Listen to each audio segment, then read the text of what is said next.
We are out of money and nearly out of time. The White House issuing those blunt words to congressional leadership Monday in yet another plea to approve more funds for Ukraine. A vote against supporting Ukraine is a vote to improve Putin's strategic position. That's just an inescapable reality. There is enough support in both parties to approve the aid, but Republicans have a condition. If you want aid to Ukraine, we need to control our southern border. Reform asylum, reform parole is possible to do.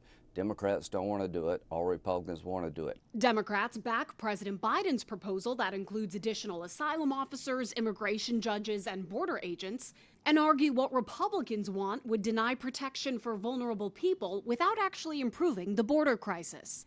Making things even more complicated is the fact that Congress is under another tight deadline to fund the federal government by early next year. And the growing national debt, nearing $34 trillion, puts any new spending under the microscope. Outside groups, even some members of Congress, calling for a bipartisan fiscal commission to identify ways to pay down the debt. Billionaire hedge fund manager Ray Dalio among those urging policymakers to pay attention to the cost of high interest rates. The longer term is that we are at a point in which we are borrowing money to pay debt service. And as that happens, and you want to keep spending at the same level, there is the need to get more and more into debt.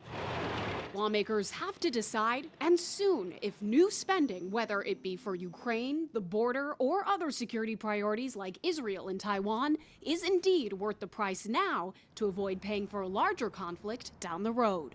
On Capitol Hill, I'm Atrell Nishar reporting.